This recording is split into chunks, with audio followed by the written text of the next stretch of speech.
Buenos dias from Gracia. This is the Rorschach Spain update from the 16th of January 2025. Quick summary of what's going down in Spain.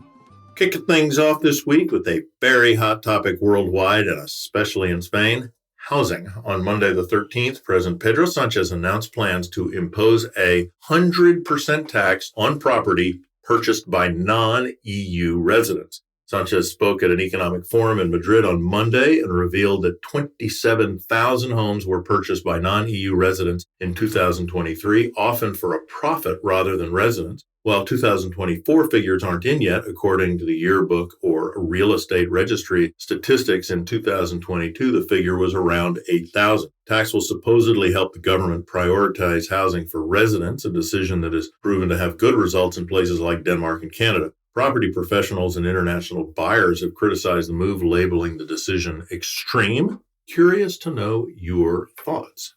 From tax to deployment, on Tuesday the 14th, Spain announced the deployment of nearly 3,000 soldiers to Romania, Bulgaria, and Greece as part of NATO's Steadfast Dart military exercises. The exercise will run for 2 weeks in February to strengthen NATO's rapid reaction force to Eastern Europe amid rising tensions linked to Russia's invasion of Ukraine. Spain's military forces and special operations units will test their capabilities by land, sea, and air.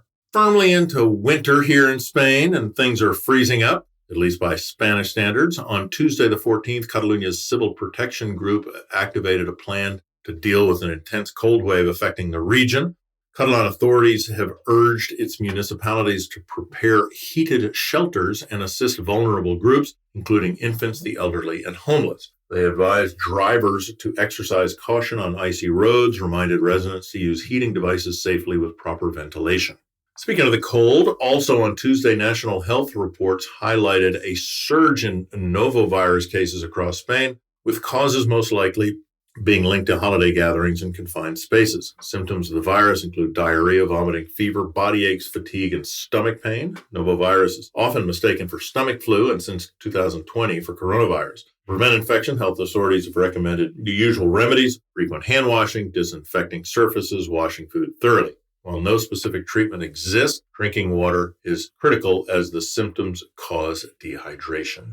Next, more money or more days off? That's the question facing a union in Cadiz, southern Spain, as Navantia, the world's leader in cruise ship repairs, faces uncertainty since workers are increasingly fed up with overwork, especially on Sundays, with breaks so short that they sometimes verge on illegality. Monday the 13th, workers' unions said employees were exhausted working illegal 12-hour shifts with minimal breaks. The legal limit is 9, and after 6, a 15-minute break is mandatory. In Cadiz, workers are entitled to 1.5 days of weekly rest. Weekly limit should stay within the 40-hour mark, with Sunday work classified as voluntary and therefore eligible for extra compensation. However, this is often not the reality, as employees are compelled to work extra hours for additional income, especially when international cruise ship companies say that a smaller Sunday workforce could lead to canceled bookings or threatening to dock elsewhere, plus a huge shortage of trained staff in the sector anyway.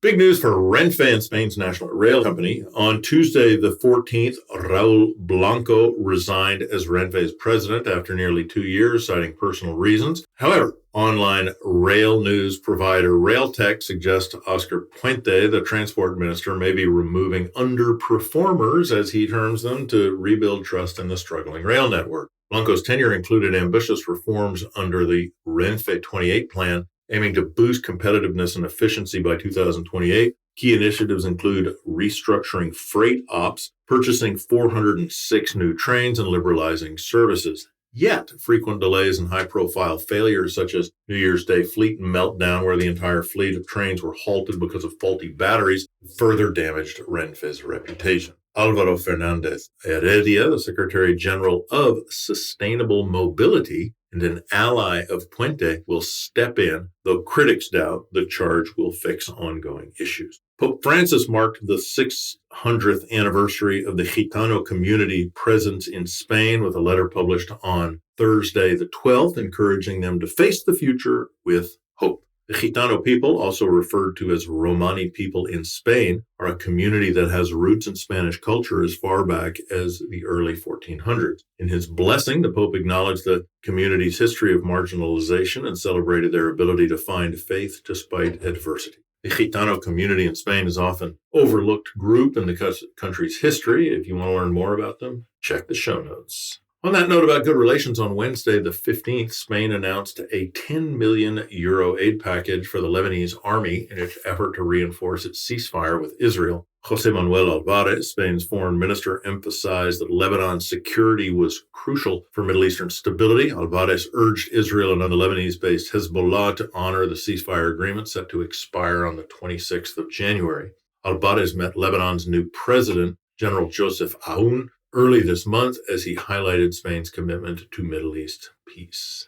Now for some interesting local architecture news. La Muralla Roja, a striking apartment building in Calpe, Alicante in the southeast, has become a must-see for fans of Netflix Squid Game. Spanish architect Ricardo Bofill designed the building in the 70s and features colorful pastel pinks and blues, intricate staircases that many believe could have inspired the Korean series sets. Within its maze of blocks and structures lies 50 private flats and a few secret courtyards.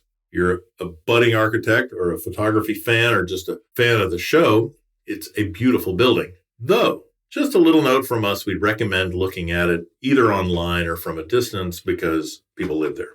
On to sports. This next one is from Formula One. On Monday the 13th, 5 Spanish construction giants submitted bid for the €137 million contract to build Madrid's future F1 city circuit. The circuit is set to debut in September 2026.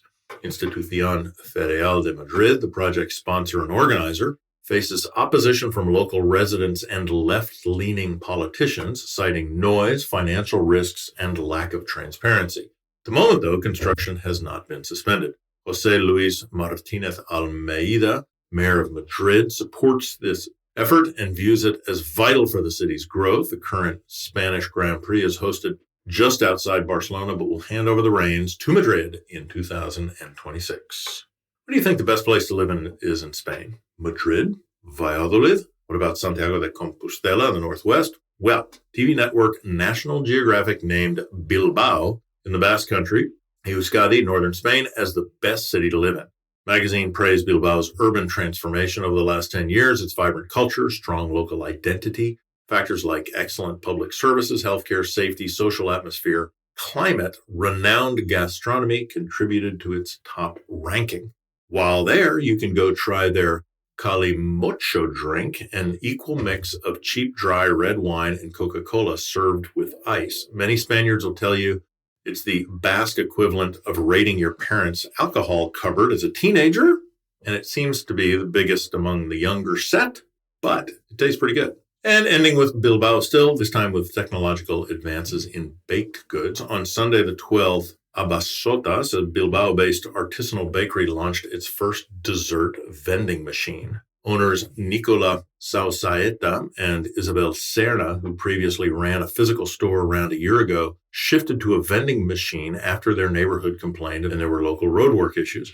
Customers in northern Spain can now get their hands on American-inspired treats, including cookies, brownies, cheesecakes, through a touchscreen interface. Abasota's most popular options include pistachio raspberry cookies and the hybrid brookie slice. And that's it for this week. Thanks for tuning in to the Rorschach Spain update. You can contact us on social media at Rorschach Spain and Twitter is Rorschach.Spain on Instagram. Hasta la próxima.